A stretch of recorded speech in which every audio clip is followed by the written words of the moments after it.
All right, welcome everybody to CNET's live coverage of SpaceX and NASA's Demo 2 launch. It is SpaceX's first crewed launch ever into space, and it is a very big day.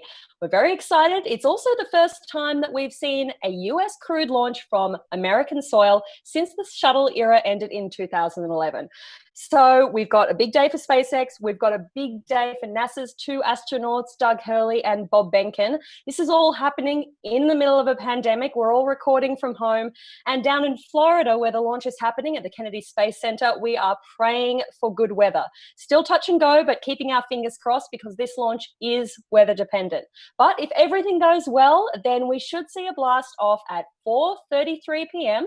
and 35 seconds to be exact from the historic Launch Pad 39A in Florida.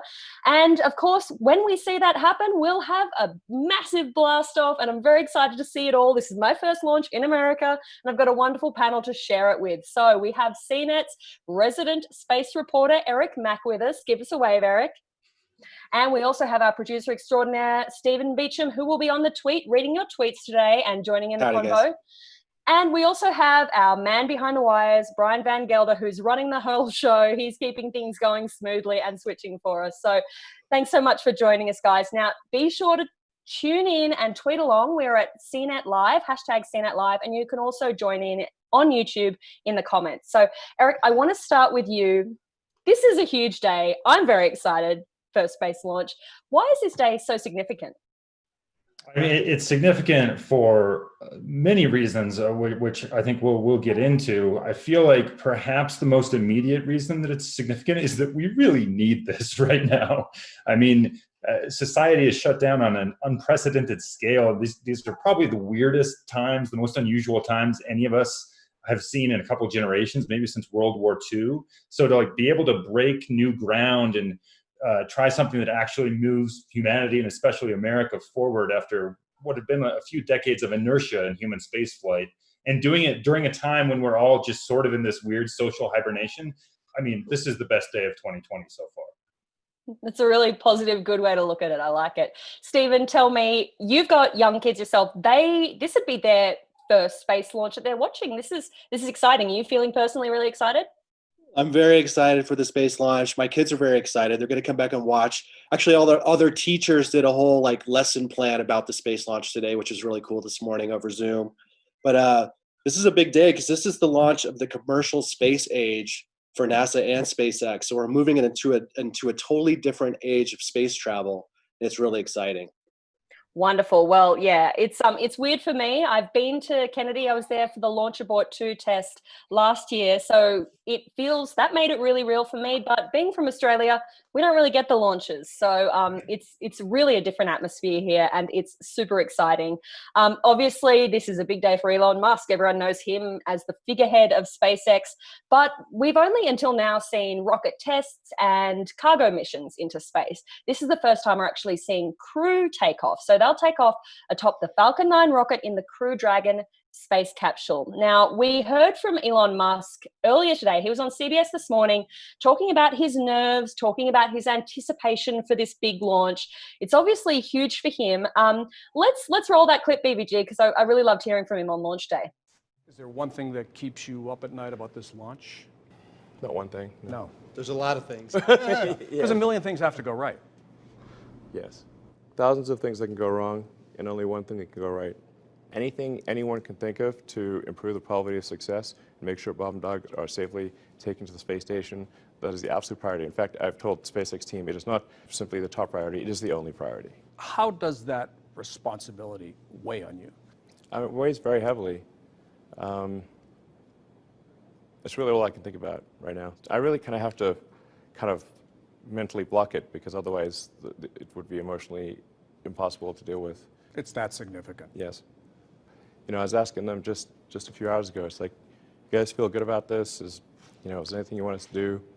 And man, they're cool as a cucumber. I mean, they're just like nerves of steel. It's astonishing. I mean, they're ready to go. I sent them a text yesterday, and I said, if there's anything you want me to do to stop this, exactly, totally. I'll stop it in a heartbeat. Yes. And both of them said, we're go for launch, both of them. So the astronauts are cooler than you two. Right? I think so. Probably. I really love seeing that. I think of Elon as being this guy who's totally in control and running, you know, multiple companies at multiple times. And I felt like we kind of saw a human side from him today. I mean, this is the first time that we're really seeing private companies together with NASA. This is part of NASA's Commercial Crew Program, which is about bringing private companies on board to make space travel cheaper, more efficient, and to kind of enable this new era where we do more in space. Now, Eric, give us a bit of a background on the Commercial Crew Program, what SpaceX's involvement in is, and I guess why this is so historic in terms of taking space travel private. Well, I mean, the drive to make NASA, the way NASA does space more private, is actually, it dates back a couple of decades and a few administrations. And the basic idea is, instead of NASA going out and hiring a contractor to build a rocket for them, they just say, hey, we want a rocket and we'll buy it from whoever has the best one to offer. And for a commercial crew, the Commercial Crew Program, which is the first program to do this with crew, obviously, they signed up Boeing and SpaceX. And so this is the first actual launch. And technically, this is still part of the testing process. It's Demo 2 for Demonstration 2, meaning the first demonstration with crew aboard. And then Boeing would be up next. They've had a couple of difficulties. Their first uncrewed test didn't make it to the space station, so they're lagging behind a little bit.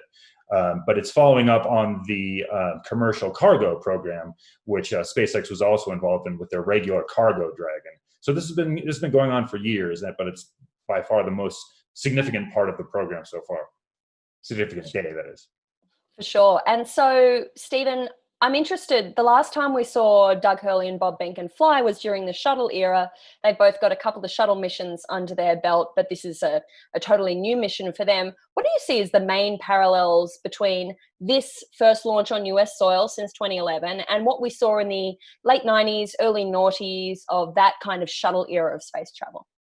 So the where it's launching from is the Launch Complex 39A, which is significant in itself because it's the same launch pad that they launched the Apollo 11 missions to the moon back in the 60s. So there's a lot of parallels in that aspect of it, in that, you know, they're using the same site as to launch a new era of space travel, which is pretty interesting. This is part of a $2.6 billion contract that NASA signed with SpaceX in 2014. So going back to the pressure that Elon Musk is feeling right now, it's not just lives on the line, but it's a lot of money. There's a lot of buttons being pressed. There's a lot of prep, I think this was 9 to 6 years of preparation for this. So there's a lot on the line. It's pretty incredible what's going on. And it's like me and BVG were like trying to figure out this VMix thing yesterday so that we could do this show properly. And this was like our NASA SpaceX launch, you know. So like we thought we had some buttons to press, but what they're dealing with is incredible out there. Like there's just so much on the line right now. So I'm very excited to see how it goes. For sure, for sure. Well, I actually want to get to the button pressing a bit later when we talk about the actual spacecraft that they're in. But let's take a look at the two astronauts. We were watching a whole bunch of footage this morning, and one of the NASA interviewers asked Elon Musk what was the last thing that he said what was the important thing that he said to his two astronauts and to their families. And he said to the families, we're going to find a way to make sure that your dads come back safe. So the whole time we've really seen this personalization around Bob and Doug. They took Teslas to the launch pad and it said ISS bound. I actually thought on the license plate ISS B&D stood for ISS Bob and Doug. I was wrong. But we've got two really personable astronauts, and we saw a really wonderful profile on them on CBS as well. So BBG, I wonder if you could play that for us, because there's some particularly good retro photos in that one. We are counting down to next week's historic SpaceX launch. In coverage, we're calling Launch America. This will be the first liftoff of American astronauts from U.S. soil since 2011. Exactly 1 week from today, Elon Musk's SpaceX will take two NASA astronauts to the International Space Station. This marks the dawn of a new era in space travel, the commercial age. Our Mark Strassman introduces us to the astronauts who will be on this mission. Doug Hurley. Their introduction deserved to be splashy. Bob Behnken. Bob Behnken and Doug Hurley are SpaceX's inaugural crew. They'll launch in the company's reusable rocket, the Falcon 9, and command the maiden voyage of its new spacecraft, the Crew Dragon, all the way to the space station. Both men flew on space shuttles. Both have traveled twice before to the space station. Hurley piloted Atlantis there in 2011. Roger, roll, Atlantis. Final flight of the shuttle program. And you didn't know whether you'd fly again or for whom. I wasn't sure I wanted to fly again, to be quite honest with you. You're a NASA astronaut about to step into a SpaceX capsule. It's completely different than what you would have ever imagined yourself doing. Hurley, now 53, grew up in upstate New York. He was an athletic kid who went to Tulane. Colonel Hurley is also a retired Marine and a flight test pilot. Behnken is 49, born and raised near St. Louis. He has a PhD in mechanical engineering from Caltech. In the Air Force, Colonel Behnken was a flight test engineer. Both joined NASA in 2000. They've been friends for 2 decades. I got to believe that's a help. It absolutely is a help. I think we're way past the polite stage in our relationship. I'm not looking for romance from Doug. I'm not looking for surprises in our relationship. He's predictable in a way that over 20 years I've built a model for him, and I can tell you what he's going to say as we go forward, and he can tell you what I'm going to do based on just hearing the tone of my voice or seeing the look on my face, sort of a thing. You know, one characteristic I think we have in spades is we don't quit. We don't give up, and we like a big challenge, and by gosh, we certainly got one. They both met their wives in the NASA astronaut class of 2000. Behnken married Megan MacArthur. Hurley married Karen Nyberg. They're great guys, period. Obviously, we think so. Yeah, we hit the jackpot. In 2009, MacArthur's robotic skills helped prolong the life of the Hubble Space Telescope. She and Behnken have a 6-year-old son, Theodore. We just try to talk to him as normally as possible about, this is daddy's job, this is mommy's job, dad's going to go and launch on a rocket and go to space station, so that it's just kind of a normal thing for him to absorb. Nyberg, Hurley's wife, has spent 180 days in space, including 2 trips to the space station. Did you and your wife leave little notes for each other? We should have, yeah, we should have. So apparently her hair is still up there. I get reports all the time. She's got long blonde hair, and they are still finding it in the filters up there. So my wife also does what I do for a living. It's much harder for me to BS her about certain aspects of the gig, all right? We have the same problem. Yeah. What is that like to be married to other astronauts and launching into this new era of space exploration? The biggest thing is we know how they're going to feel on launch day, and it is way harder on them to watch somebody that you care for get on a rocket and go fly than it is for the 2 guys on the rocket. It's a tough job to be the one watching. On launch day, Hurley's son Jack will be watching. He drew this picture of his father's spaceship. He hasn't talked about being scared or nervous. He's talked about how proud he is of his dad. I don't want to talk about being scared or nervous either and have him pick up on that. They had all rather focused on potential rewards for America as a spacefaring country and as astronaut dads. I think the thing I'm most looking forward to is being able to share this experience with my son. This will be something completely new for him, but to talk to him from space and to talk to him about the mission after I come back, I'm just excited for him to be able to see it with his own eyes and experience it. Behnken and Hurley get here to Kennedy Space Center this afternoon. They've both been in quarantine since last Wednesday, and both 10-year-old Jack and 6-year-old Theodore will also be here to watch their dads launch in person. And that should give them a new appreciation for what dad and mom do for a living. Anthony? Yeah, wow, Mark, what a great story. What a great story the 2 of them have together, the 4 of them, really, when you include the wives and the whole families. We wish them all the best. Thank you, Mark. Great story. We'll continue to count down to the SpaceX launch on Wednesday, May 27th, right here on CBS This Morning. Next week, we'll talk to NASA astronaut Christopher Cassidy, who is on the International Space Station waiting to greet the SpaceX crew when they arrive. All right, that was a great profile. We are getting a bit of word that we might have an update on weather. So let's go to NASA now and see if we've got any more information from Florida. All right, this is a shot of Doug Hurley and Bob Beck. If we could move It was just 10 confirmed. past the T0, weather conditions may improve, but Mike was not able to do that. We have an instantaneous window today. So at 17 minutes, we want to make that call because shortly after that, we will begin loading liquid oxygen onto the second stage. So if we're not going to have the opportunity to launch, if the clock's going to run out, stand by. Continue to violate a couple different weather rules that we now do not expect to clear in time to allow for a launch today. We go ahead and end today's launch attempt. Launch control would end the launch auto sequence and proceed into the launch abort auto sequence, please. Launch abort has started. All right, that was the word there that I think we are not go for today because of that beautiful Florida weather. The storm cells off the coast of Kennedy there. It's been a pretty wild ride, 18 minutes a live show leading to no launch today. What's going to happen now is they had an instantaneous launch window. So Eric, I want you to explain that for me and why that means we're going to go to a Saturday backup. An instantaneous launch window just means that the launch has to happen at that moment. You can't delay it 10 minutes or things will be off and they won't be able to make the rendezvous with the International Space Station. And so the next time that everything will line up and the next instantaneous launch window is going to be on Saturday. So we're scrubbed until Saturday. And hopefully the weather will be better. At the last forecast, it was a 70% chance of a go for Saturday versus today was just a 50-50 chance. So should be better odds over the weekend.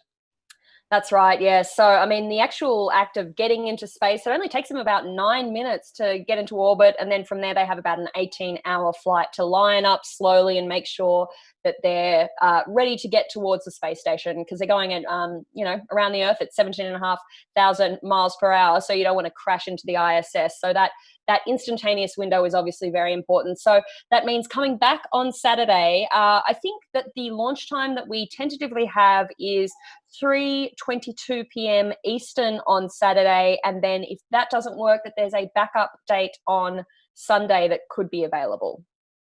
So at this stage, we're looking at a Saturday launch. Unfortunate, we've obviously still got the guys there. You can see in the picture that we've got them in the bottom of the screen, just hanging out. They've been in there for a couple of hours now. I can't imagine what it's like to go through the whole process of saying goodbye to the family, doing the whole rigmarole of going up to the launch pad and then getting in there locked in and then having to just come back to Earth again. I imagine the nerves would be very difficult, but that obviously the theater nerd once, and there's nothing wrong with an extra dress rehearsal. You can never get enough practice. Absolutely. Safety first. Safety we first. definitely want safety first. We definitely want everything to go as planned. So it's a good call. Yeah, good call. And of course, they're taking no risks, this being the first crewed launch for SpaceX. So that means that I guess we're pretty much wrapped up here today. What it does mean, however, is that we'll be doing this again. Sorry, guys, you don't have a weekend anymore. You're going to have to join me on Saturday. Hopefully it'll be a little quieter outside my apartment. There won't be as much construction going on. That does mean that if we have a launch at around 3:30, you can join us from about 3 o'clock here on Saturday. We'll make sure we update all that info on our social feeds, but you can come back to this channel where we'll have all the info. We'll also have information on docking, so that's going to be on the next day. So if you're just tuning in with us, what we've seen is that the Crew Dragon launch, the Demo 2 launch, is not going ahead. The weather in Florida was too inclement for them to actually launch.